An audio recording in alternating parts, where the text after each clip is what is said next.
Ji, GSFC Gujarat state fertilizers and chemicals, देखिए एक बेहतरीन क्वालिटी कंपनी है और ऐसा नहीं कि इसका जिक्र मैंने पहली बार किया या चैनल पे पहली बार हो रहा है, और काफी बार हमारे सारे पैनलिस्ट ने एक एक बार करके ये स्टॉक को रेकमेंड किया होगा। और सबसे बढ़िया बात है, एक कंसिस्टेंट प्ले है फर्टिलाइजर्स। देखिए जो भी इश्यूज थे इस इंडस्ट्री को लेकर सरकार ने काफी रिजॉल्व किया है, सब्सिडीज को लेकर और डायरेक्ट बेनिफिट ट्रांसफर्स को लेकर, और फिर जिस तरीके से अभी एमएसपीज बढ़ी है तो फर्टिलाइजर्स के लिए बहुत पॉजिटिव न्यूज है। और मुझे लगता है कि पिछले कई सालों में फर्टिलाइजर स्पेस वैसे देखा जाए, जैसे पीएसयू स्पेस अवेलेबल, आरसीएफ हो उसको भी बहुत बार रेकमेंड किया, जीएसएफसी हो, जीएनएफसी इनफैक्ट फिर भी परफॉर्म किया है। तो जीएनएफसी जीएसएफसी तो मान लीजिए कि आप थोड़ा सा कनेक्टेड कंपनीज है, गुजरात फैक्टर है, बट ओवरऑल शेयर होल्डिंग भी है जीएनएफसी की जीएसएफसी के अंदर।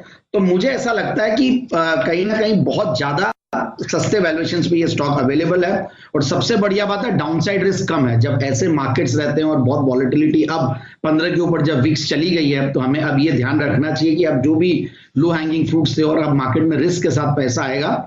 और एक माहौल, कल जब इतना खराब माहौल था तो ये बहुत बढ़िया परफॉर्म कर रहा था शुरू में, और फिर बाद में वापस अपने 110-11 के लेवल्स पे आके बंद हुआ।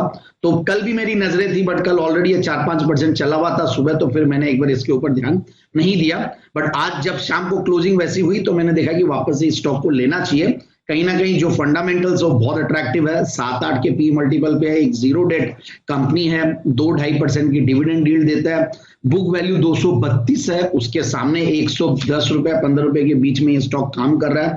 तो zero debt company, book value के नीचे, सस्ते पी मल्टीपल पे, अच्छे डिविडेंड, अच्छी पेडिग्री, और सबसे बढ़िया बात है अच्छी ग्रोथ। पिछला कुछ साल जो बहुत ही बढ़ेगा, ट्रेलिंग 12 मंथ्स बेसिस पे highest ever quarterly annual profits दिए 556 करोड़ का। 4000 करोड़ की कंपनी है, 556 करोड़ की एनुअल प्रॉफिट्स है। तो मुझे लगता है कि ये स्टॉक में बिल्कुल निश्चिंत होके इन्वेस्ट करना चाहिए। सबसे बढ़िया बात है, डाउनसाइड रिस्क बहुत कम है, 90 रुपए 80 रुपए अगर आ भी जाए, मार्केट्स बहुत खराब रहे तो भी घबराना नहीं है। ऊपर के लेवल्स 130 तक के आराम से दिखा सकता है। तो मेरे टारगेट्स तो 135 पहला टारगेट है, 150 का दूसरा टारगेट है। इतनी पुरानी कंपनी, और ये नहीं भूलना चाहिए ये काफी यूनिक कंपनी है। इंडिया का फर्स्ट डीएपी फर्टिलाइजर कॉम्प्लेक्स इस कंपनी ने स्टार्ट किया था, और फर्टिलाइजर्स में वैसे बहुत कुछ बोलने को नहीं है। सो ओवरऑल मुझे लगता है कि ये स्टॉक को लेना चाहिए लेवल्स पे 135-150 के टारगेट्स के लिए।